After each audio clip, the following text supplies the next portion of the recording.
The delicate crystal of the champagne flute turned ice cold in my hand as I stood frozen at the back of the reception hall. My fingers tightened involuntarily around the stem, knuckles whitening as I watched my twin sister Elizabeth take the microphone for what the wedding planner had announced as a special toast from the bride's favorite aunt. "I've basically been Jenny's second mother," Elizabeth announced to the 200 guests, her voice carrying that practiced public speaking tone she'd perfected over years of charity luncheons. Each word landed like a physical weight on my shoulders, pressing me further into the background of my own daughter's wedding. Ever since her father passed, I've been the one guiding her through life's big moments, college applications, career choices, and of course, finding this wonderful man she's married today. The guests murmured appreciatively while my daughter Jenny nodded along, smiling up at her aunt from the head table. She looked radiant in her wedding gown, the one I'd spent exactly $6,400 on from my teacher's pension, nearly 6 months of retirement income. The same daughter whose college education cost $140,000 in tuition that I'd paid by teaching summer school for 8 consecutive years, while Elizabeth sent occasional $200 checks as fun money and took credit for being her educational guide. My chest tightened as if invisible bands were constricting around my ribs. Each breath became shallower than the last as Elizabeth continued building her alternate version of Jenny's upbringing, one where her monthly weekend visits somehow equaled my 25 years of daily parenting. "As many of you know," Elizabeth continued, gesturing expansively, "I've always been the family connector, keeping our traditions alive since our parents passed." She motioned toward the family photo display I'd spent 3 weeks assembling, carefully selecting photographs from 25 years of single parenting, photographs she had contributed exactly none of, despite her supposedly superior archiving skills. The wedding program crinkled audibly in my other hand, the carefully calligraphed words, "Mother of the Bride," beneath my name suddenly feeling like a hollow courtesy title, rather than an acknowledgement of 25 years of actual mothering. And now, looking at our Jenny today, I see so much of myself, my determination, my sense of style, though she got her height from her Aunt Maggie over there. A ripple of polite laughter spread through the crowd as 200 heads turned to look at me. The weight of all those eyes felt physically oppressive, pressing against me from all directions, as I maintained the pleasant expression I'd perfected through 548 parent-teacher conferences with particularly difficult parents, my presence acknowledged solely as a genetic contributor to my own daughter's height, while my sister positioned herself as the true maternal figure in Jenny's life. "My name is Margaret Wilson. I'm 68 years old, and this is the story of how my twin sister tried to erase me from our family's history at my daughter's wedding, and how my decades as a high school English teacher gave me the words to finally reclaim my voice after a lifetime in her shadow." If this situation resonates with your soul, click subscribe and let me know in the comments where you're tuning in from. I hadn't always been this silent shadow to Elizabeth's spotlight.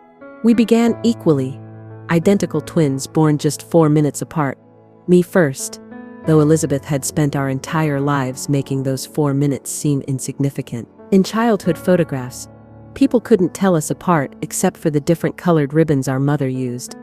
Blue for Margaret, pink for Elizabeth. But somewhere along the way, our identities had been carved into separate but unequal territories. Elizabeth became the pretty twin, the social twin, while I was labeled the quiet twin, the smart one. Distinctions that hardened into identity markers that followed us into adulthood. When Michael proposed to me at 31, later than most women of my generation, Elizabeth organized a beautiful wedding while making comments about me finally finding someone. And when he died suddenly of a heart attack, when Jenny was 7, Elizabeth initially provided genuine support, weekend visits, occasional financial help, emotional comfort during the darkest days of grief. But gradually, imperceptibly, her narrative shifted. Those monthly weekend visits became co-parenting in her retelling.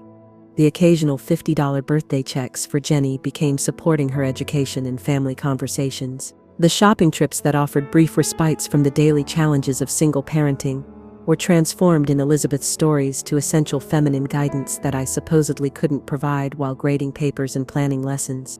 What Elizabeth didn't know, I had documented this pattern of historical revision for 23 years. Every instance where she claimed credit for my parenting decisions, every rewritten anecdote that minimized my role while amplifying hers, every family gathering where she positioned herself as the primary nurturer. Despite having never once stayed up all night with a feverish child or attended a single parent-teacher conference, the English teacher in me had methodically recorded each narrative revision with the same precision I'd taught my students to apply to literary analysis. And what she definitely didn't know, tucked inside my evening bag, was the speech I'd written for the mother of the bride toast, scheduled to follow hers, not the sentimental cliches she expected, but the truth I'd finally found the courage to speak, after decades of silent accommodation.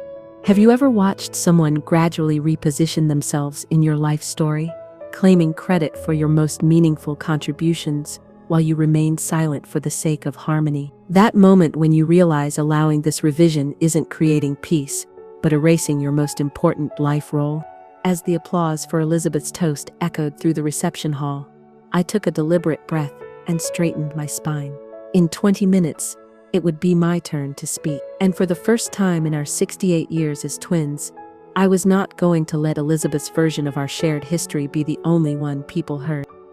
I found a place at the edge of the dance floor, closer to the head table but still peripheral, my physical positioning mirroring my relegation to supporting character in what should have been my defining maternal role. From here, I could see Jenny laughing at something Elizabeth was saying, her expression bright with happiness. My daughter had grown into an extraordinary woman, compassionate, intelligent, determined. She'd built a successful career in public relations, recently promoted at only 32. Every quality Elizabeth now claimed credit for had been nurtured through 9,025 consecutive days of consistent parenting and the stable home I maintained on a teacher's salary. She's just like me, isn't she? Elizabeth appeared suddenly beside me, champagne glass in hand. Her designer dress, triple the cost of mine, emphasized the contrast she'd cultivated between us for decades. Same determination, same social instincts, she continued, watching Jenny. The familiar pattern reasserted itself, Elizabeth claiming genetic ownership of Jenny's best qualities. I'd spent decades responding with accommodation, but tonight the words stuck in my throat. Do you really believe that, Elizabeth? Her perfectly arched eyebrow rose slightly, the only indication of surprise at my deviation from our usual script. Of course I do. Anyone can see it. The wedding planner approached, smartphone in hand. Mrs. Wilson, we're running about 15 minutes behind. Your toast will be right after the first dance. Which Mrs. Wilson? Elizabeth asked, though she knew perfectly well who was meant. We're both Mrs. Wilson, the mother of the bride, the planner clarified, nodding to me.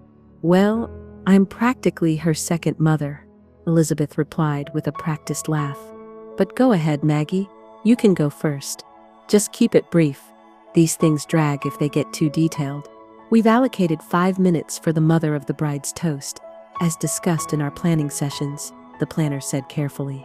5 minutes? Elizabeth's voice rose slightly. I spoke for nearly 10. You weren't allocated 10. The planner replied, her professional tone maintaining composure. As she left to coordinate with the band, Elizabeth turned back to me. Don't worry about filling the whole time, Maggie. No one expects you to be polished at public speaking like I am. Just say something short and sweet. She paused. Maybe mention how grateful you are for my help raising Jenny. The familiar pressure built in my chest, that physical sensation of being diminished. But this time, something different happened. Instead of tightening further, the pressure transformed into a steady warmth, spreading outward. The English teacher who had guided thousands of students through textual analysis wasn't just observing the pattern, but preparing to address it. I'll be speaking about Jenny's actual upbringing, I said quietly. The one that happened in reality, not the revised version you've been presenting. Elizabeth's smile faltered before returning at full wattage. Oh, Maggie, always so literal. It's a wedding, not one of your English classes. No one cares about precise details.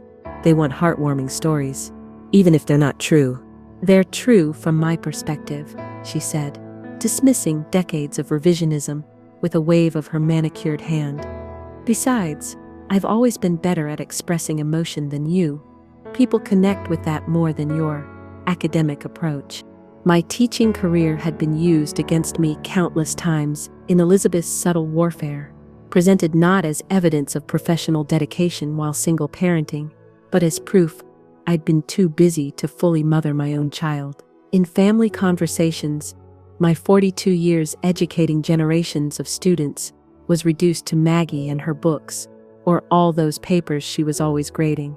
What Elizabeth didn't understand, those same analytical skills she dismissed, had allowed me to document her pattern of appropriation with precision. The techniques I taught for literary analysis had become my framework for understanding my own family dynamics. I need to check my makeup before the toast, I said, extracting myself from the conversation. The hallway outside the ballroom offered a moment of quiet. I leaned against the wall, the cool surface against my back, providing momentary grounding. Mrs. Wilson, Sarah Chen, one of my former AP English students now working as a journalist, approached with a warm smile. Sarah, how lovely to see you, I said, genuinely pleased. I just wanted to say your daughter is beautiful today, she said, and I've been meaning to thank you for years. Your AP class changed my life. The way you taught us to analyze text, to look beneath surface narratives for deeper truths. I use those skills every day in my reporting. That means a great deal to me, I replied. Jenny was always so proud of you, Sarah continued. During college, she told everyone about her mom, the legendary English teacher, who could silence a rowdy classroom with just a raised eyebrow. She said watching you grade papers at night was what taught her the attention to detail that's made her so successful. A lump formed in my throat at this unexpected validation, this glimpse of how Jenny had actually seen me while Elizabeth was crafting her alternate narrative. I'm looking forward to your toast, Sarah said as she left. Jenny mentioned you were an incredible writer. Her words created an unexpected moment of clarity. For years, I'd allowed Elizabeth's louder voice to drown out reality. But here was external validation from someone who had witnessed both my teaching and Jenny's actual perspective. I caught my reflection in a decorative mirror, the careful makeup, the elegant updo, the mother of the bride corsage. For a moment, I saw myself through my own eyes rather than as Elizabeth's comparative shadow. I saw the woman who had guided thousands of students while raising her daughter alone for 25 years. The band started playing the mother-daughter dance song. From the hallway, I could see Jenny searching the room for me, concern crossing her features when she couldn't locate me immediately. It was time to rejoin the celebration, and perhaps, finally, to reclaim my place in our family's narrative. I slipped back into the reception just as the mother-daughter dance was announced. Jenny's face brightened when she spotted me, and she crossed the floor with her hand extended. There you are, Mom. I was worried you'd disappeared on me. As we moved into position, 200 guests watched us. The band began playing What a Wonderful World, the song Michael and I had danced to at our wedding. Jenny had insisted on maintaining this connection to her father. You're doing great, Jenny whispered. I know big events like this are more Elizabeth's thing than yours. Even in this tender moment, my sister's shadow fell between us. Another piece of the narrative Elizabeth had constructed. Elizabeth, the social butterfly. Margaret, the bookish introvert. A simplification that ignored my years leading parent committees and organizing school events.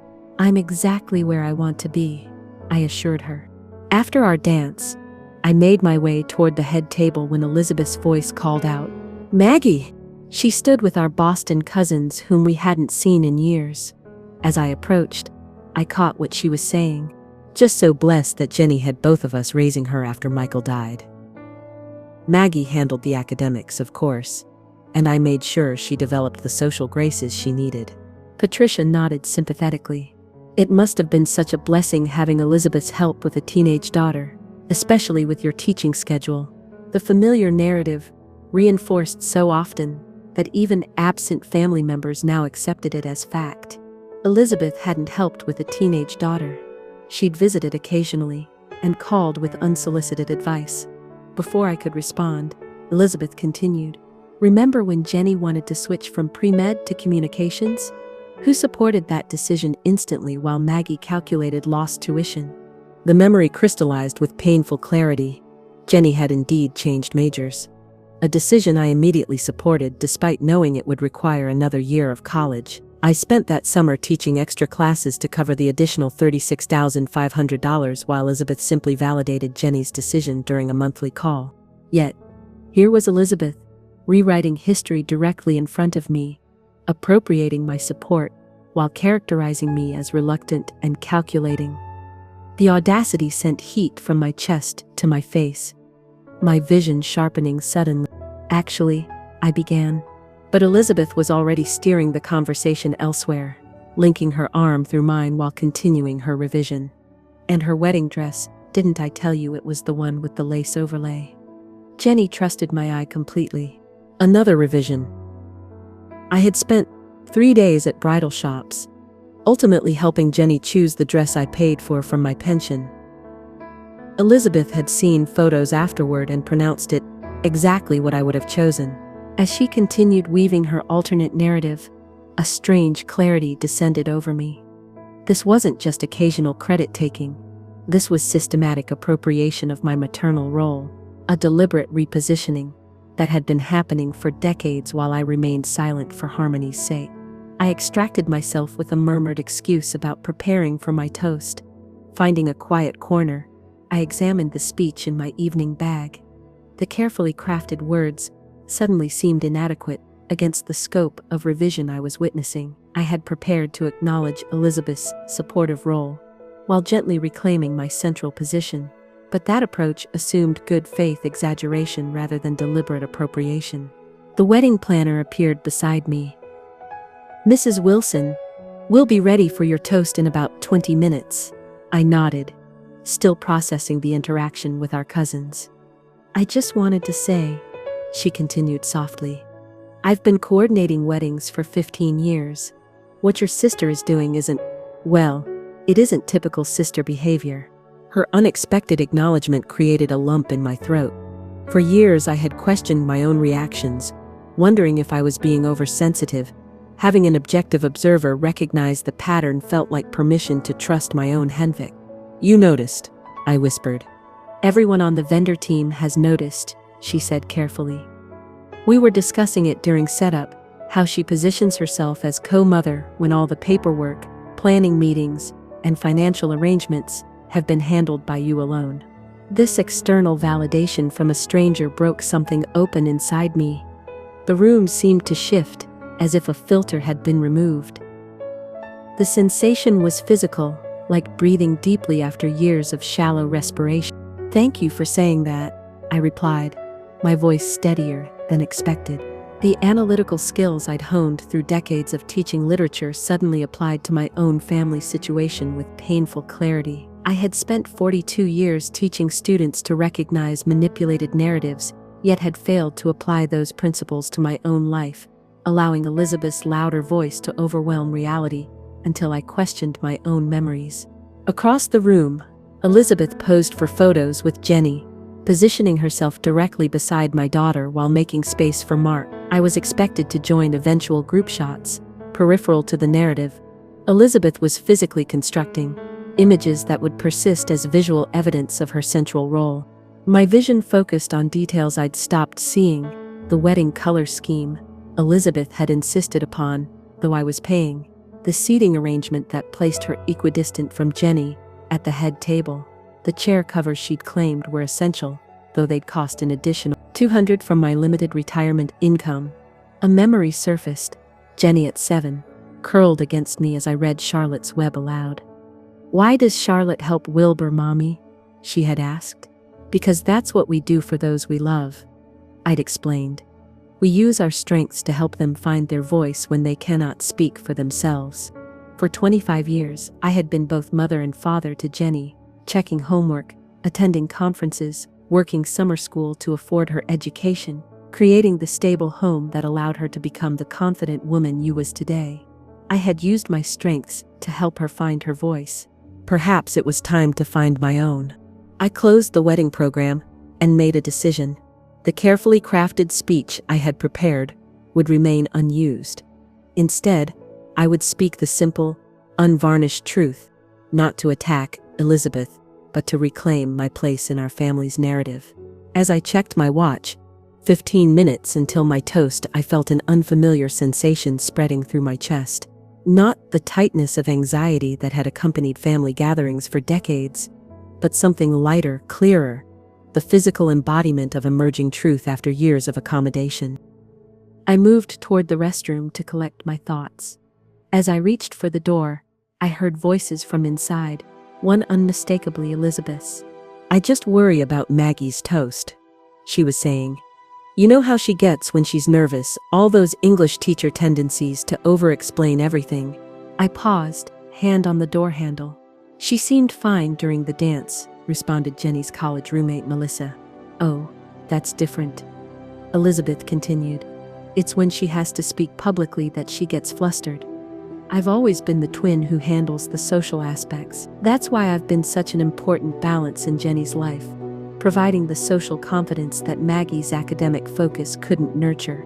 My throat tightened at this newest revision, the transformation of my 42 years commanding classrooms into nervousness about public speaking. Elizabeth had never once attended my classroom or professional events. I moved away, seeking another restroom.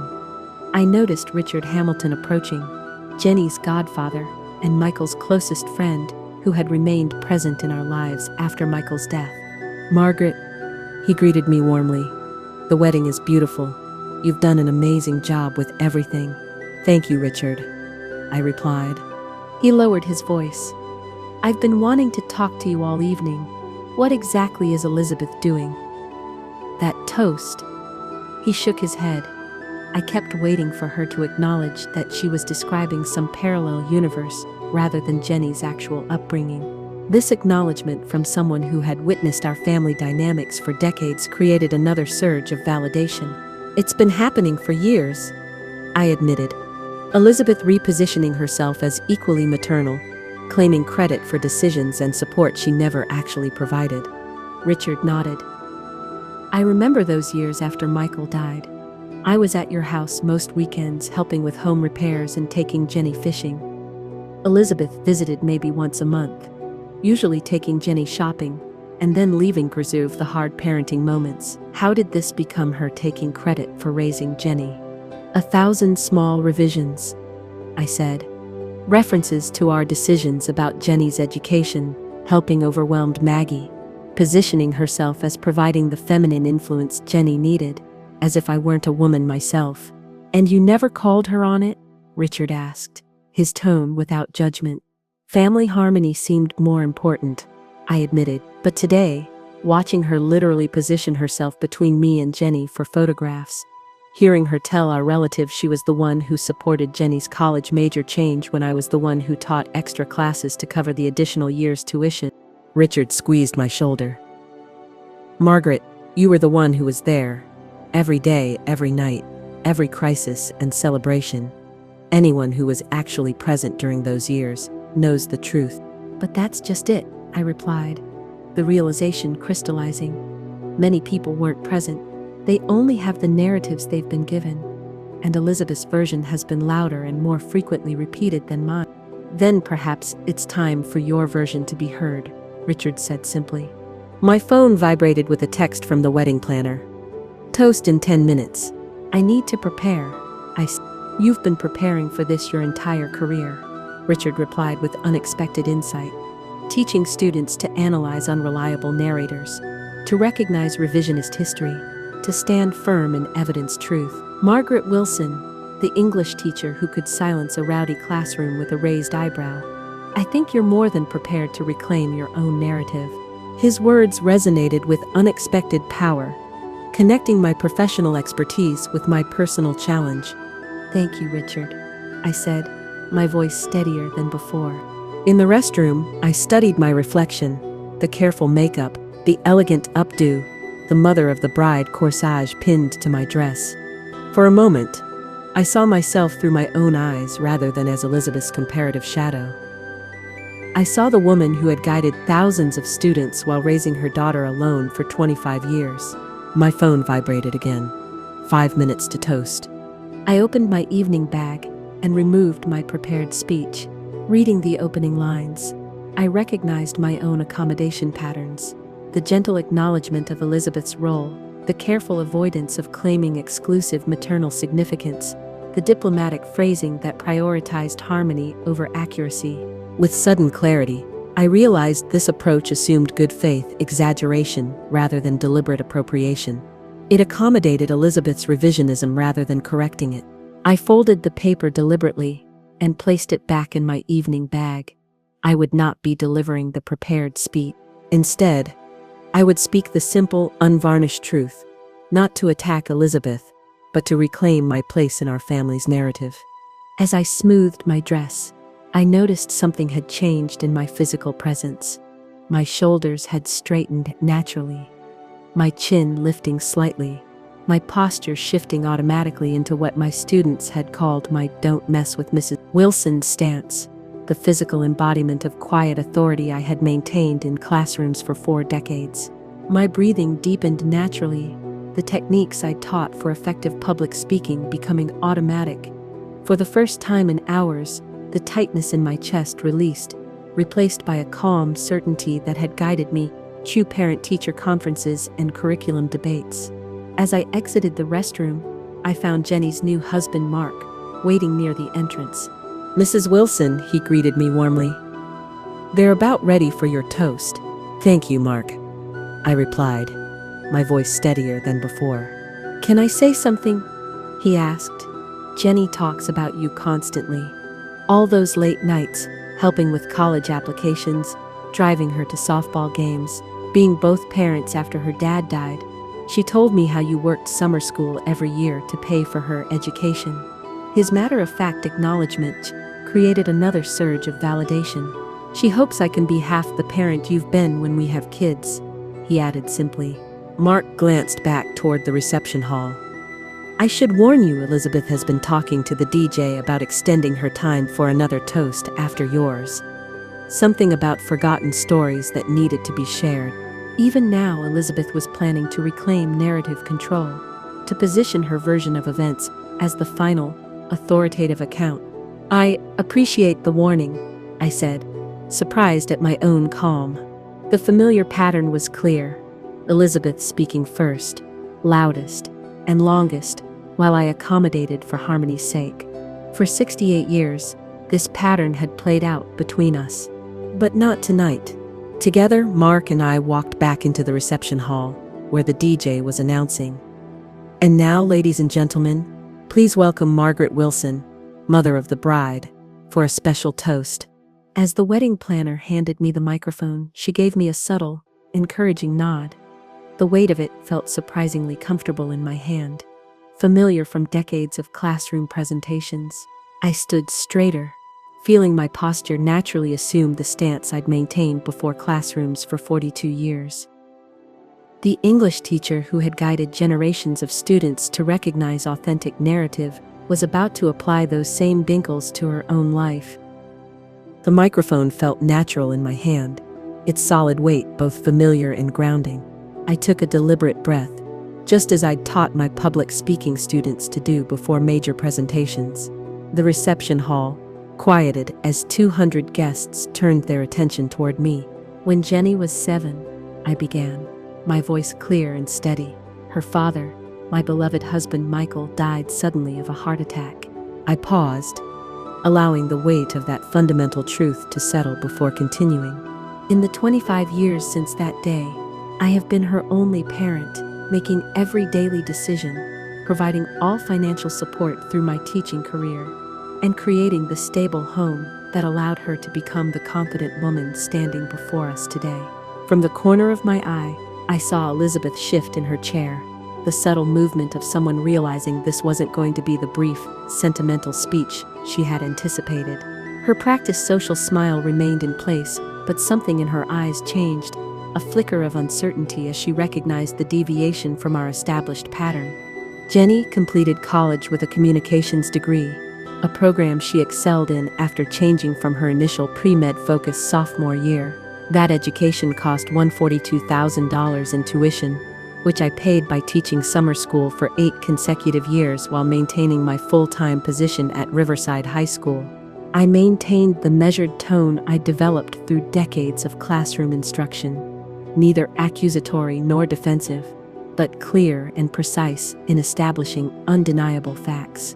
The wedding dress Jenny looks so beautiful in today cost $6,400 from my pension, nearly 6 months of my retirement income. The venue, catering, and photography were similarly financed from the savings I accumulated through 42 years of teaching, grading papers on weekends, and carefully managing our household budget as a single parent. Around the room, I could see guests absorbing this information with varying degrees of surprise. Some nodded in acknowledgement, while others glanced uncertainly between me and Elizabeth, likely trying to reconcile these specific details with the different nanarics they'd been hearing. I share these specific figures not to emphasize my financial contribution, but to establish the factual reality of Jenny's upbringing, one in which I made every significant parenting decision and provided all financial support while also maintaining a full-time teaching career. I turned slightly to make eye contact with my daughter, whose expression had shifted from surprise to a complex blend of emotions. Jenny, from the moment you were born, you became the center of my world. After your father died, I rebuilt our lives around ensuring you had both stability and opportunities. We navigated homework and heartbreaks, driver's education and college applications, all the mundane moments and milestones that constitute actual parenting. My voice remained steady, the professional control I'd developed through decades of classroom management serving me now in this most personal of moments. While you have benefited from the love of extended family, including your Aunt Elizabeth, clarity about who raised you is not a matter of ego, but of historical accuracy. The strength you demonstrate comes from watching your mother navigate life as both parent and professional, proving daily that women need not choose between career and family, but can excel at both with sufficient determination. Elizabeth's expression had now visibly shifted from confident superiority to growing discomfort. She smoothed her napkin repeatedly, a nervous gesture I recognized from childhood, as I spoke words she couldn't challenge without appearing petty or defensive. As an English teacher, I taught hundreds of students about the importance of reliable narrators and accurate citations. In the story of Jenny's life, I am not a minor character or a contributor of height genetics. I am the mother who raised her. I turned slightly toward Elizabeth, maintaining the measured tone of factual statement rather than emotional accusation. Elizabeth, you have been a loving aunt, and that role is important and valued. The shopping trips, the occasional visits, the phone calls during difficult moments, these contributions mattered, but revision of history serves no one, least of all Jenny, who deserves to understand the true structure of love and support that shaped her. The satisfaction wasn't in Elizabeth's discomfort, but in the reclamation of truth, the simple clarity of establishing what had actually occurred, rather than what had been revised over time. Today, as we celebrate Jenny's marriage to Mark, we honor not just their future together, but the journey that brought her to this moment, a journey in which each person's actual contribution deserves acknowledgement, not for recognition or praise, but for the simple dignity of accurate memory. I raised my glass toward the head table, meeting Jenny's eyes directly. To Jenny and Mark, may your marriage be built on the foundation of mutual respect, honest communication, and the courage to speak truth even when silence might seem easier. I love you both and wish you every happiness in your life together. The room erupted in spontaneous applause as I finished, many guests wiping away tears. Jenny herself rose from her seat, her expression radiant as she moved through the crowd toward me. When she reached me, she embraced me tightly. I've always known who raised me, Mom, she whispered against my ear. I'm sorry if I ever made you feel otherwise. The simple validation from the person who mattered most created a profound sense of peace. Confirmation that while public narratives might have been revised, the core mother-daughter understanding remained intact. As Jenny released me, I saw Mark approaching with a respectful expression. That was beautiful, Mrs. Wilson, he said sincerely, and every word was true. I want you to know how much I admire what you've done, for Jenny, and I promise to be a partner worthy of the woman you raised." The crowd had begun to disperse slightly, returning to tables or moving toward the dance floor as the DJ announced the next phase of the reception. Elizabeth remained seated, her expression unreadable as she stared into her champagne glass. For the first time in our 68 years as twins, she appeared genuinely uncertain about her next move. Several guests approached with warm comments, many of them former students or colleagues who had witnessed my balanced approach to career and motherhood over the years. "I always knew you were the one raising Jenny," my former department chair said quietly. "The way you structured your entire schedule around her needs was something we all admired." I made my way back toward the head table, where Jenny and Mark had returned to their seats. As I approached, I saw Elizabeth rise and move toward the DJ station, presumably to implement her plan for an additional toast, her habitual reclamation of narrative control. Richard intercepted me before I reached the table, giving my shoulder a supportive squeeze. "Perfectly done," he said quietly. "Michael would have been so proud." Before I could respond, the DJ's voice came through the speakers. "Ladies and gentlemen, the bride and groom have requested that we move directly to the cake cutting, followed by open dancing for the remainder the evening." I glanced toward the DJ station, where Elizabeth stood with a clearly displeased expression, as the wedding planner explained something to her with professional courtesy but firm resolve. After a moment, Elizabeth returned to her seat, the Kydwick remaining with the DJ. Jenny caught my eye from across the room and gave me a subtle, conspiratorial smile, confirmation that she had intervened to prevent Elizabeth's planned narrative reclamation. This simple act of alignment created a profound sense of mother-daughter connection, a private acknowledgement between us that accurate history mattered. As the reception continued with cake cutting and dancing, I found myself approached by relatives and friends, with comments that reflected a subtle but significant shift in perception. "I had no idea you taught summer school all those years for Jenny's college," my cousin Patricia said, her expression genuinely impressed. "Elizabeth always made it sound like she was so involved financially." "You really did it all alone, didn't you?" another relative commented. "I feel like I've been hearing a different version for years." These comments weren't about validating my ego, but about restoring accurate understanding, replacing the revised narrative Elizabeth had constructed with factual reality. Later in the evening, as the celebration continued around us, Elizabeth approached me where I stood watching Jenny and Mark dance with their friends. "You've made your point," she said quietly, her voice lacking its usual confident authority. "It wasn't about making a point," I replied calmly. "It was about establishing truth." Elizabeth sipped her champagne, her gaze fixed on the dance floor rather than meeting my eyes. "I was there too, you know," she finally said. "Maybe not as often as you, but I was part of Jenny's life." "I never said you weren't," I responded. "I acknowledged your role as a loving aunt. That is the truth." The revision was in positioning occasional support as equivalent to daily parenting. She remained silent for a long moment before speaking again. "You've never spoken to me that way before." "I've never needed to establish historical accuracy so clearly before," I said simply.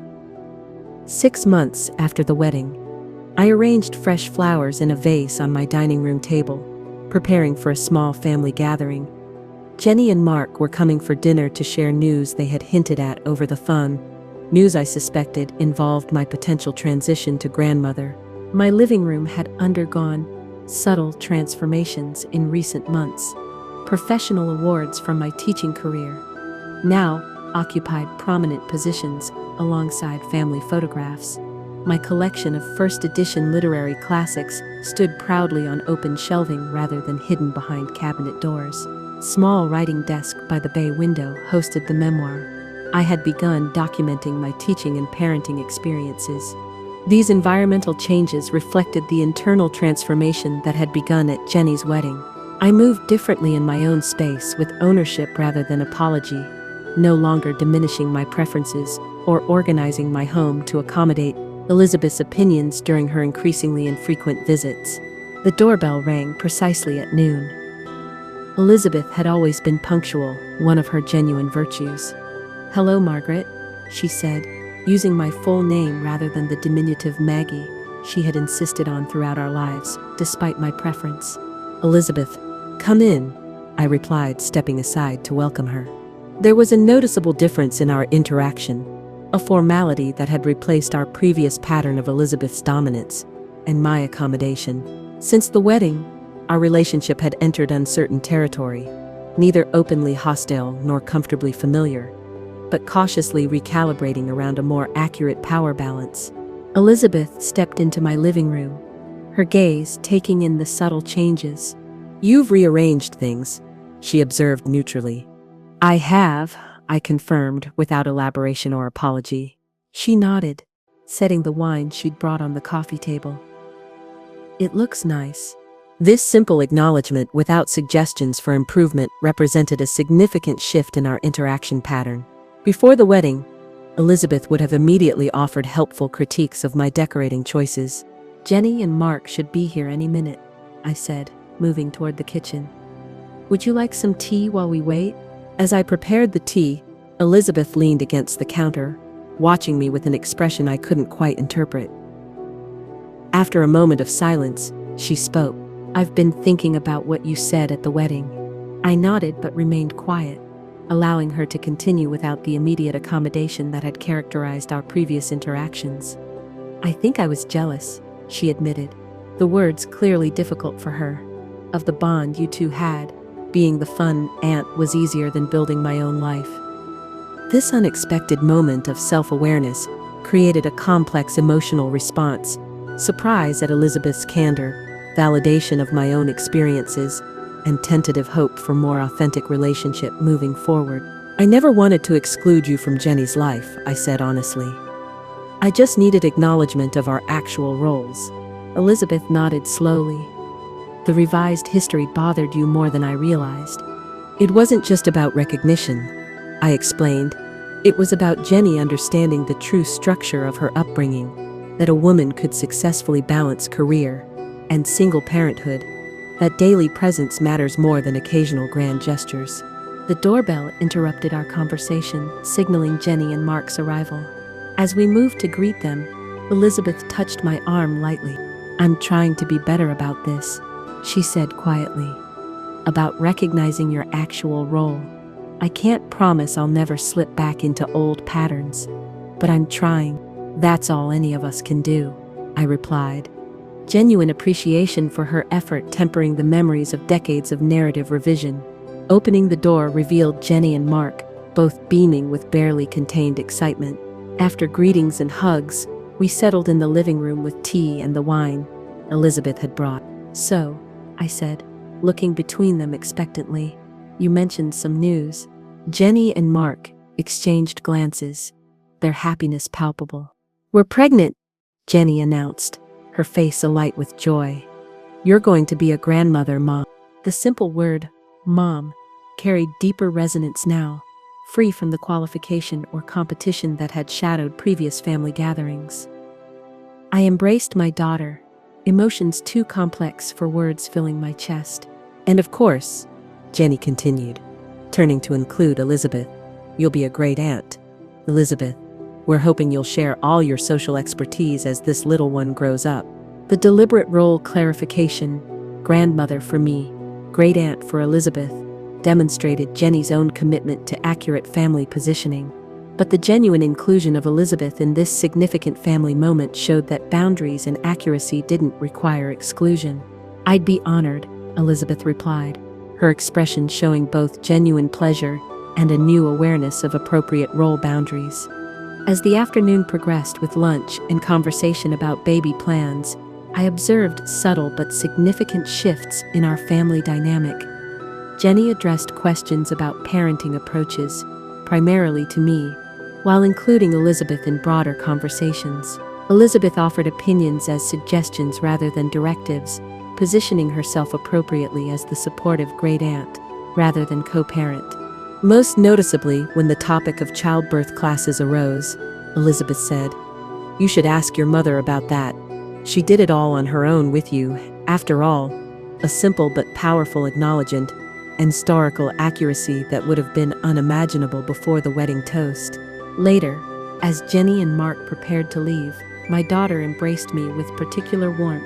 "I've been meaning to tell you," she said quietly. "Your speech at the wedding was exactly what needed to be said. Not just for me, but for you." She pulled back slightly to meet my eyes. "I always knew who raised me, Mom, but watching you finally stand up for your place in our family story taught me something essential about speaking truth with dignity." Her words created a profound sense of completion, confirmation that reclaiming my narrative had served not just my need for accuracy, but had modeled important principles for my daughter. After Jenny and Mark departed, Elizabeth lingered, helping me clear the lunch dishes in a companionable silence that felt new between us. "I should be going soon," she said eventually, "but I wanted to ask, would you be interested in having lunch next week? Just us?" This invitation to one-on-one interaction represented another shift. Elizabeth seeking connection on equal terms rather than through manipulation or control. "I'd like that," I replied honestly. As I walked Elizabeth to the door, she paused for a moment. "You know, Margaret, I've been thinking about what you said about reliable narrators. In all our childhood stories, I always cast myself as the protagonist and you as the supporting character. I never considered that you might be the protagonist of your own story all along." This simple insight, so obvious yet so profound, captured the essence of our 68-year dynamic and the transformation now cautiously unfolding. "Perhaps we're both protagonists," I suggested, "in different but equally important narratives." Elizabeth nodded, a genuine smile replacing her usual practiced social expression. After she left, I returned to my writing desk by the window, opening the memoir I had been developing since the wedding. At 68, I had finally understood that accommodating historical revision isn't family harmony but self-erasure. The twin bond I cherished didn't require accepting my sister's appropriation of my maternal role. True sisterhood would have honored our distinct contributions, rather than competing for narrative control. Have you discovered that protecting your personal narrative wasn't selfishness, but necessary truth? How did you distinguish between petty recognition seeking and legitimate historical accuracy in your own family dynamics? As the afternoon light slanted through my window, I continued writing my story, not out of bitterness or resentment, but from the profound understanding that accurate narratives matter, not just in literature but in life.